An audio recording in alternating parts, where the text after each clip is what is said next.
berkenan kepadamu.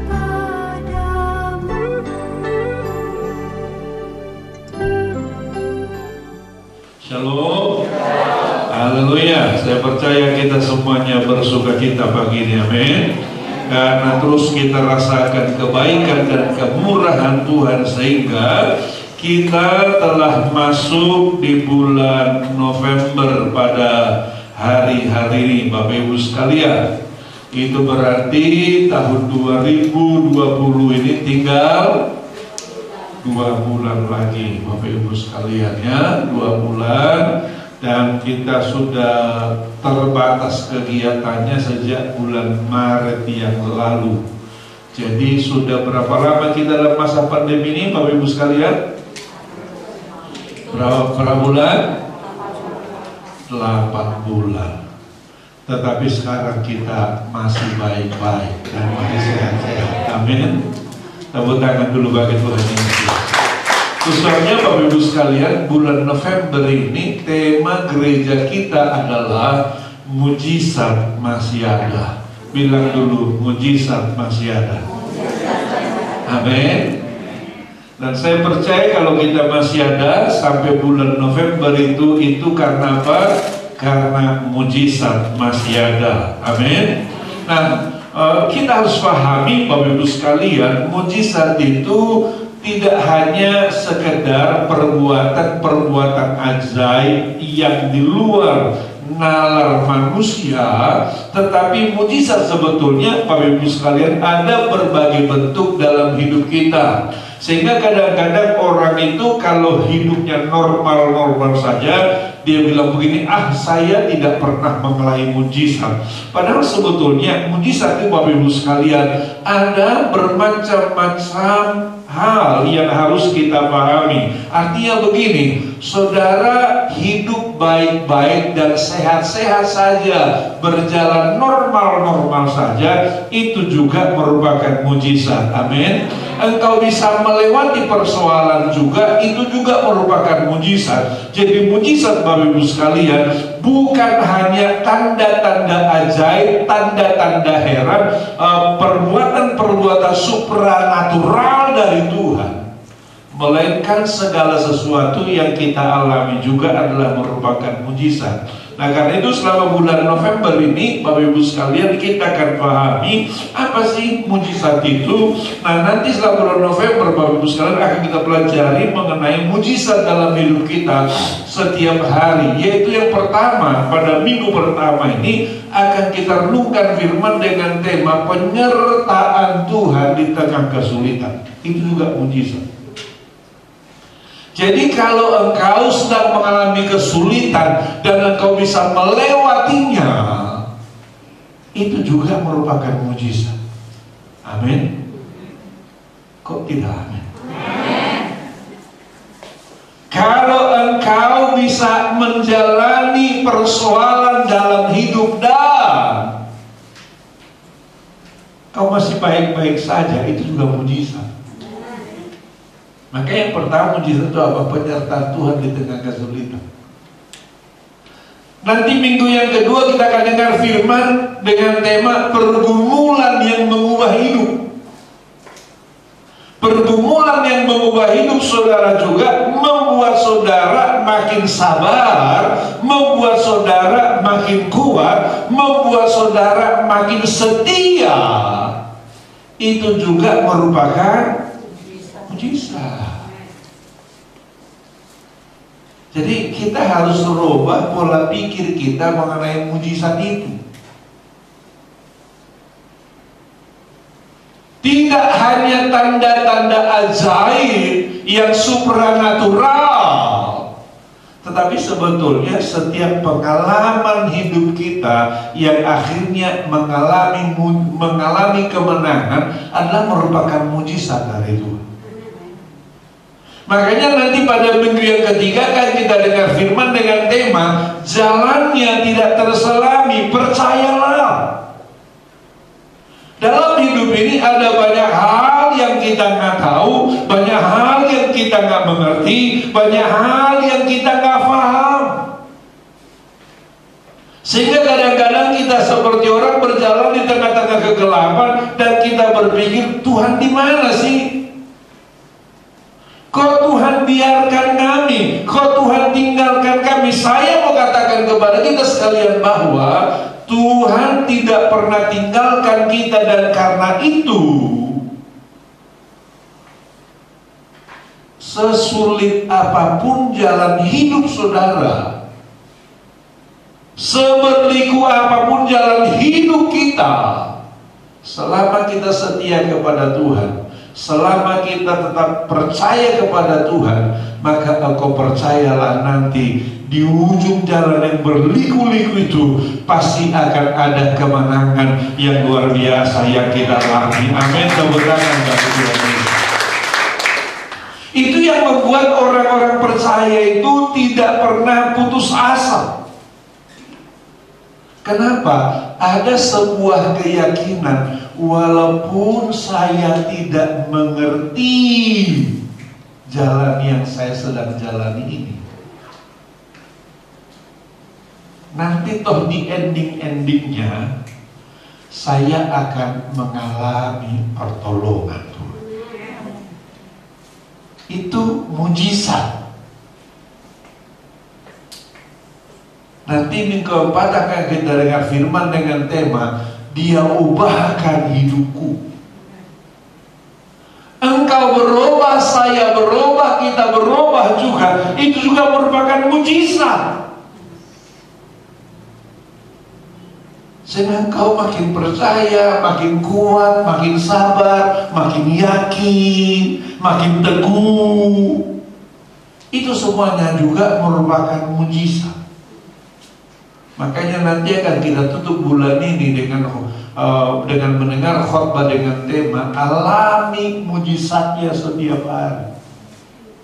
Yang dimaksudkan bukan hanya sekedar tanda-tanda ajaib supranatural, tetapi penyertaan Tuhan yang kau alami setiap hari, setiap menit, setiap jam, bahkan setiap detik dalam hidup kita sekalian. Amin.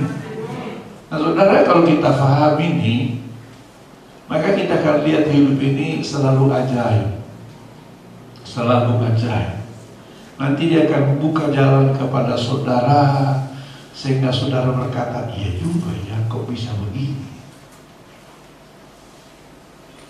Makanya saudara jangan pernah kehilangan kesetiaan kepada Tuhan. Jangan pernah kehilangan kedekatan kepada Tuhan. Nah, hari ini Bapak Ibu sekalian akan kita dengarkan khotbah yang pertama, yaitu penyertaan Tuhan di tengah kesulitan. Penyertaan Tuhan di tengah kesulitan. Untuk itu saja kita buka Alkitab. Kita akan baca firman Tuhan dari Keluaran pasal 13 ayatnya yang ke-17 sampai dengan ayatnya yang ke-22. Mari buka Alkitab saudara, kita akan baca firman ini berganti-gantian.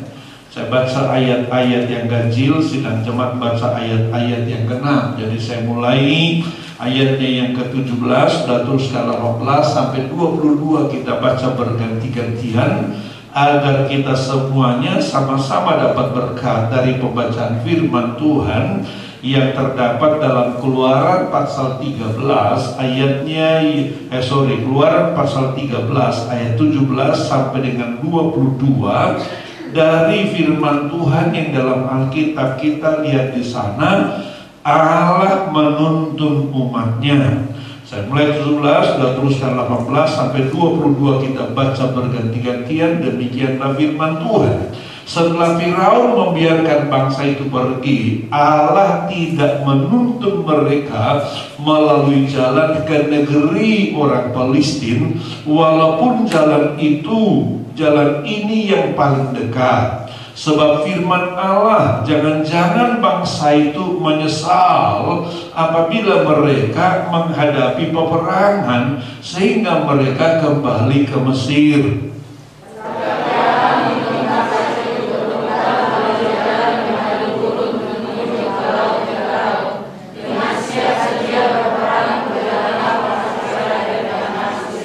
Musa membawa tulang-tulang Yusuf, sebab tadinya Yusuf telah menyuruh anak-anak Israel bersumpah dengan sungguh-sungguh, Allah tentu akan memindahkan kamu, maka kamu harus membawa tulang-tulangku dari sini.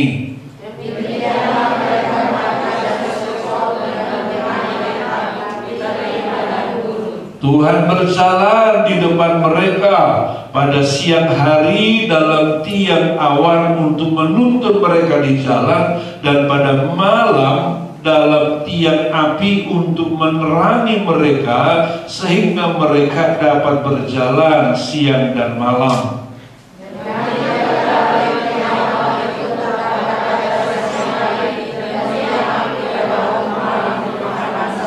Amin. Nah, Bapak Ibu sekalian, firman Tuhan yang baru saja kita baca ini berkisah tentang bagaimana perjalanan orang Mesir, orang Israel dari tanah Mesir menuju ke tanah Kanaan. Seperti kita pahami Bapak Ibu sekalian bahwa tidak mudah bagi Firaun untuk membiarkan orang Israel keluar dari Mesir menuju ke tanah Kanaan, Bapak Ibu sekalian. Firaun menghalang-halangi orang Israel untuk keluar dari Mesir. Kenapa? Karena Firaun dan orang Mesir merasa telah mendapat keuntungan selama ini dari keberadaan orang Israel di sana, diperbudak, bikin batu bata dan lain sebagainya dan lain sebagainya. Sehingga walaupun Tuhan telah mengutus Musa untuk membawa Israel keluar dari tanah Mesir menuju ke tanah Kanaan, Firaun tidak mudah membiarkan mereka. Sehingga Tuhan harus bertindak dengan mendatangkan tulah. Mendatangkan tulah. Ada 10 tulah yang Tuhan biarkan, yang Tuhan datangkan kepada orang Mesir, supaya mereka membiarkan orang Israel keluar dari tanah Mesir, Bapak Ibu sekalian. Dan tulah yang terakhir kita paham bersama-sama adalah apa, saudara? Kematian anak sulung. Setelah Tuhan mendatangkan kematian anak sulung itu, maka orang Israel, orang Mesir hands up. Firaun hands up, dia berkata, silakanlah kalian pergi dari sini, karena kami udah gak tahan lagi. Yang menarik saudara adalah setelah Tuhan melepaskan mereka dari Mesir, setelah Firaun membiarkan mereka keluar dari Mesir, pembacaan kita tadi dikatakan di sana, lihat kembali Alkitab saudara ayat 17. Setelah Firaun membiarkan bangsa itu pergi, Allah tidak menuntun mereka melalui jalan ke negeri orang Palestina, walaupun jalan itu adalah jalan yang paling dekat. Allah tidak membiarkan mereka dikatakan di sana melalui jalan negeri orang Palestina itu, walaupun itu menjadi jalan yang paling dekat. Kenapa? Karena Tuhan tahu nanti kalau orang Israel jalan melalui negeri orang Palestina itu, maka mereka harus segera berperang. Kalau mereka langsung berperang sementara Mesirnya belum jauh, mungkin orang Israel itu akan takut lalu kemudian balik lagi ke Mesir. Makanya saudara, Tuhan suruh mereka muter dulu. Dikatakan di sana, tetapi Allah menuntun bangsa itu berputar melalui jalan di padang gurun menuju ke laut Teberau. Saudara, saya katakan di sana, dari sini Bapak Ibu sekalian, ada beberapa pelajaran yang perlu kita tangkap. Ada beberapa pelajaran yang perlu kita tangkap supaya kita mengerti bahwa ternyata ketika Tuhan kadang-kadang tidak segera menjawab doa kita, ketika Tuhan tidak segera memberikan apa yang kita minta, ternyata ada maksud Tuhan yang lebih indah dari apa yang kita ketahui. Ada maksud Tuhan yang lebih bagus dari apa yang kita pikirkan. Makanya saya katakan di sana paling tidak ada 3 pelajaran yang kita lihat di sana. Yang pertama adalah jalan Tuhan berbeda dengan jalan kita. Jalan Tuhan berbeda dengan jalan kita. Saya katakan di sana, secara geografis perjalanan orang Israel sebetulnya menuju ke tanah Kanaan itu kalau melewati daerah orang Palestina tadi mungkin tidak terlalu lama, hanya beberapa minggu saja. Saya sudah berkali-kali katakan kepada kita, menurut arkeolog, usia perjalanan dari Mesir ke tanah Kanaan itu hanya memakan waktu 120 hari. Tapi nyatanya ketika Tuhan bawa orang Israel mutar, berapa tahun saudara? 40 tahun. Kalau kita nggak mengerti hati Tuhan dan kehendak Tuhan, mungkin kita berkata, ngeri amat ya perjalanan ini. Tapi ternyata itu Tuhan bawa berdasarkan apa? Berdasarkan pemahaman dan pengetahuan Tuhan.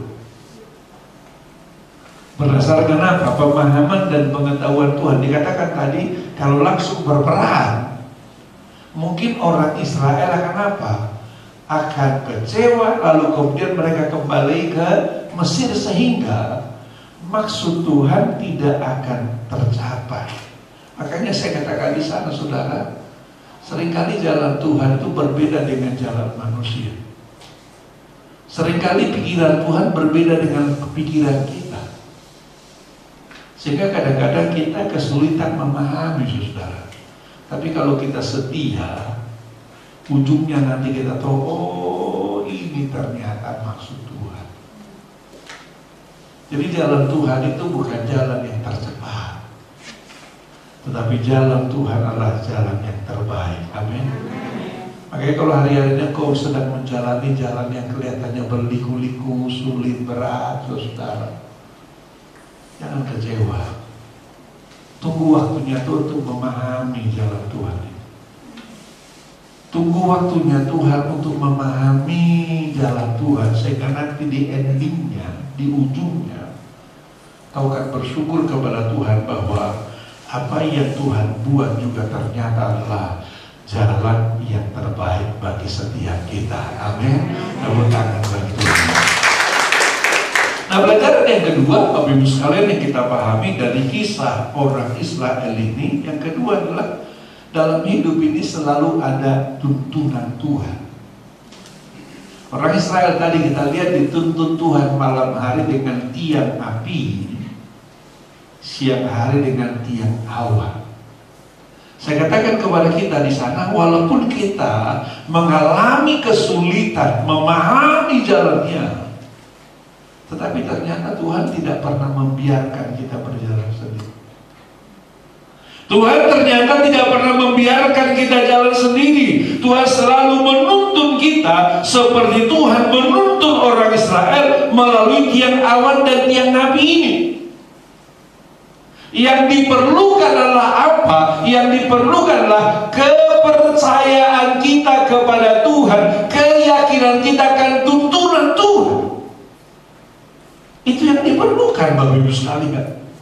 Itu yang diperlukan. Makanya saya katakan di sana, Bapak Ibu sekalian, yang harus kita lakukan adalah taat terhadap perintah dan tuntunannya. Maka hasil akhirnya pasti rancangan damai sejahtera yang penuh harapan seperti ditulis dalam Yeremia pasal 29 ayatnya yang ke-11 itu. Itu pasti akan menjadi bagian saudara, pasti akan menjadi bagian saya, pasti akan menjadi bagian kita ketika kita sekalian betul-betul saudara tetap berserah dan percaya kepada Tuhan. Ini yang harus kita lakukan pada hari-hari yang sulit seperti sekarang ini, Bapak Ibu sekalian, sehingga saudara tidak kehilangan pegangan. Saya melihat sekarang ini, Bapak Ibu sekalian, banyak sekali orang-orang yang kehilangan pegangan, kecewa, frustrasi. Maka sekarang banyak sekali orang sakit, saudara. Orang sakit itu kenapa? Karena mereka stres dengan situasi. Katanya yang meninggal sekarang ini hanya 2% yang meninggal karena COVID. Hanya 2% yang meninggal karena COVID. Walaupun kemudian COVID yang dibesar-besarkan, tapi ternyata penyebab kematian sekarang ini hanya 2% karena COVID. Banyak orang meninggal karena tekanan darah tinggi, serangan jantung, dan lain sebagainya. Timbulnya sakit-sakit yang lain. Kenapa, saudara? Orang stres. Kenapa orang stres? Tidak melihat jalan keluar. Makanya kalau kita tetap percaya, tetap berharap kepada Tuhan, maka Yeremia 29 ayat 11 ini di sana dikatakan, sebab aku ini mengetahui rancangan-rancangan apa yang ada padaku mengenai kamu. Demikianlah firman Tuhan, yaitu rancangan damai sejahtera dan bukan rancangan kecelakaan, untuk memberikan kepadamu hari depan yang penuh harapan.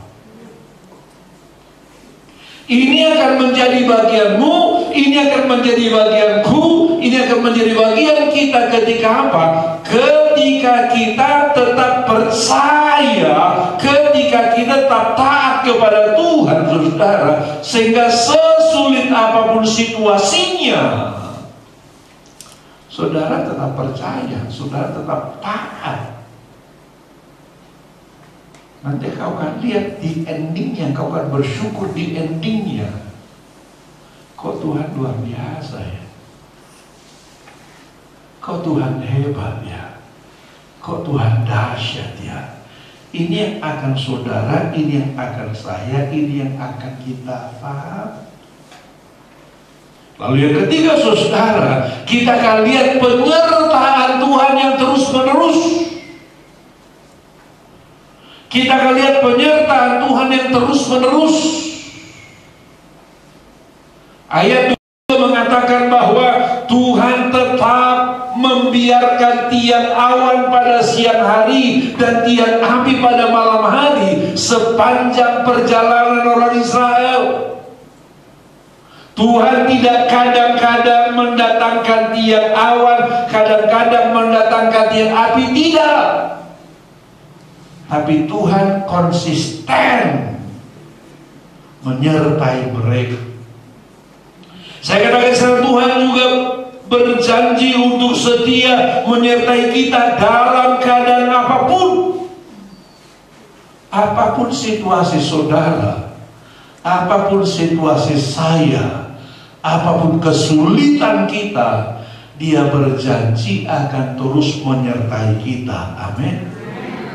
Makanya saya katakan sana itu sebabnya kita harus tetap kuat ketika menghadapi padang gurun, kesulitan, persoalan, tantangan, dan masalah. Menyerah, putus asa, kecewa bukanlah jalan keluar. Kecewa, putus asa hanya akan menghentikan jalan saudara. Yang akan melanjutkan perjalanan hidup kita adalah kalau kita tetap berserah kepada Tuhan. Amin. Makanya saya katakan di sana, Bapak Ibu sekalian, kita harus percaya bahwa Tuhan akan terus menolong kita. Dia tidak pernah tinggalkan kita, Dia tidak pernah biarkan kita. Sekali lagi, yang harus kita lakukan adalah apa? Bersabar dan berserah penuh kepada-Nya. Itu yang harus kau lakukan, itu yang harus saya lakukan, itu yang harus kita lakukan. Saya sudah berkali-kali katakan bahwa jalan hidup yang akan kita jalani itu tidak akan pernah makin mudah. Tidak akan pernah makin mudah. Alkitab sudah bilang pada hari-hari terakhir akan datang masa-masa yang semakin kesana nanti akan semakin sulit. Jadi kalau kita perlu kita lakukan apa, saudara? Saudara harus siapkan diri saudara, siapkan mental saudara menghadapi masa-masa yang sulit itu. Bagaimana mempersiapkan mental kita menghadapi masa-masa yang sulit? Ya perkuat iman saudara, perkuat kepercayaan saudara kepada Tuhan.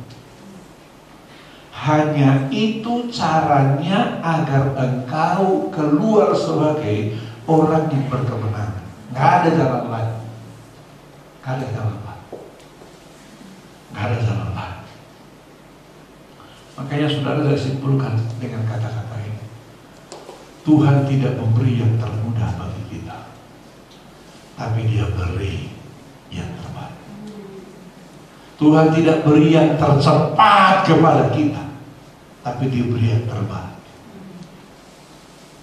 Walaupun kita sekarang sedang berada dalam budaya instan, maunya kita cepat Tuhan, maunya kita gampang Tuhan, maunya kita ya jalan tol Tuhan, tapi ternyata Tuhan tidak beri yang termudah, Tuhan tidak beri yang tergampang, tapi Tuhan beri yang terbaik bagi setiap kita. Amin.